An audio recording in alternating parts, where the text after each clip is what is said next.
Good evening, everybody. Thank you, Mark, and thank you, Tim, for inviting me here. I think there was a kind of a leap of faith calling a sergeant major from Iowa and asking to come over to talk to Nebraskans for peace. But I'm really happy for the opportunity to be here. And I really want to thank each one of you guys for being here in this weather and for your efforts in peacemaking. In my mind, there's probably no greater and important thing that we can do in our country, and I thank you all for that very, very much. When Tim invited me to speak here, I asked him what he wanted me to talk about, and he told me that today the emphasis would be on getting out of Afghanistan and the financial, what we could gain from that financially, or what we're losing by continuing to operate in Afghanistan. And he said that the article that I wrote for the World Herald would be a really good place to start. And when I wrote the article, what I was really trying to do was to make a couple of points. I wanted to say that cuts can be made in the national defense budget without jeopardizing our mission or without jeopardizing the welfare of our troops. And that sometimes some people come out and talk about the fact that we can't make those cuts, and they're not being completely honest because they have a vested interest. And I used as my example Ike Skelton, former Congressman Ike Skelton, who came to Omaha and said, we cannot afford to make any cuts. But he didn't tell anybody who was working for a company that makes most of their money by doing defense contracting law. And I think that was really an important part of that. And basically, that's what's happening in lots and lots of situations. We've got what I said in my article was a catch-22, where members of Congress are being told that they have to make cuts, but then those cuts cannot come from their home district. And I used as an example, Secretary Gates wants to close down the Joint Forces Command in Virginia, and when he said he wanted to do that, the Virginia delegation went up in arms saying, we can't close that, we can't close that. Now, did they do that because of military requirements? No. They did it because it's $240 million a year for the Virginia delegation, for the state of Virginia. And it seems to me that oftentimes when we talk about what's going on with the military budget, that's what's happening. I use Virginia as my example, but the same thing is happening in every state, in every district in the country. We're going to cut, but we can't cut it here because that's money that we need in our own district. A better example, maybe a closer local example, would be the head of the Bellevue, Nebraska Chamber of Commerce said what a wonderful thing it is for the new money that we're going to get for construction at Stratcom. Does she know anything about our military needs? Is it a wonderful thing for our military needs? Hasn't got anything to do with that. What she's talking about is it's money for Bellevue. And until we can get honest about that part of the argument, we're really not going to be able to do the things that we need to do with our defense budget.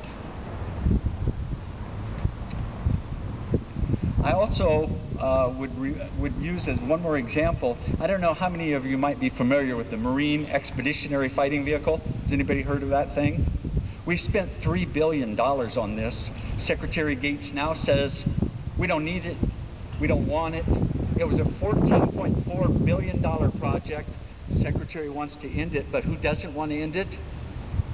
The head of the House Armed Services Committee doesn't want to end it. And why? Because it's $14.4 billion for General Dynamics. It's, again, about the money and not about our defense needs. And that was my point in writing the article. About Afghanistan, I think it's probably time, I agree with you guys, I think it's time to bring home the troops.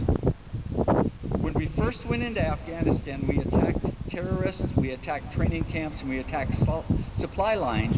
And then, not too much into it, we decided to join hands with a bunch of drug-running thugs, the Northern Alliance, to bring down the Taliban.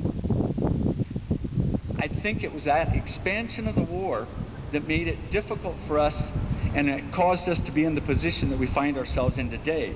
Stuck between can't win, don't want to lose, and don't know how to exit with dignity. I also think we're stuck somewhere between nation building, fighting a counterinsurgency, and an occupation. And I know that none of those places are a place that President Obama wants to be. but he doesn't know what else to do, and so he came up with a compromise that doesn't meet his generals' requirements according to his generals, nor does it meet the requirements of a public that's tired of decades of war.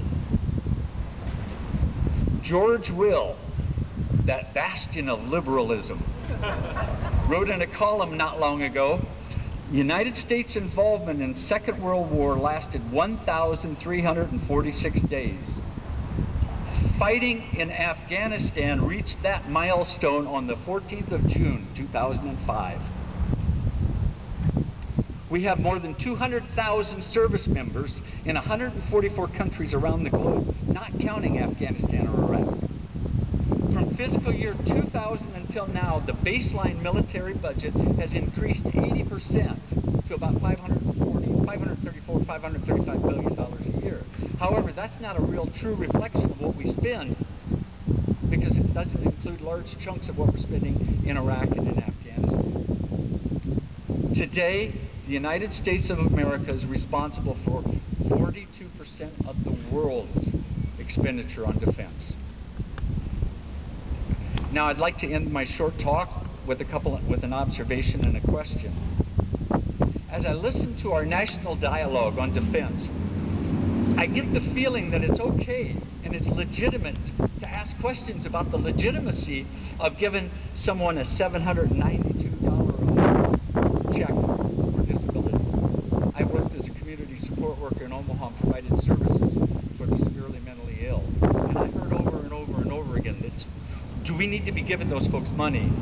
But it's not legitimate. It doesn't seem to be legitimate when we give a $100 million contract to somebody like Eric Prince to set up his own army, something similar to what was his name? Muqtada al-Sadr did in Iraq. I think it's high time we change our dialogue in this country. And I think that's what you guys are doing, and I really appreciate that. And that's why I decided I needed to come here to try to help change that dialogue. The Buddha, I think I talk about George Will and the Buddha both in the same time. The Buddha said there will always be conflict there will always be conflict when people cling to ideas about how the world works and how the world should work. So as we go about trying to help change the dialogue and the direction of our national dialogue, I'd ask each one of us to think about, are there ideas that we cling to that we need to drop so that we can help other people understand what we're really trying to say? I think right now is a wonderful opportunity. It's a wonderful time. The American people are receptive to a discussion about what our military priorities are. They're tired of a war. They want it ended. They want our soldiers to come home. And I think it's time for us to go out and help change that dialogue. I want to thank you all. God bless you all for being here. And thank you very much for inviting me to be here.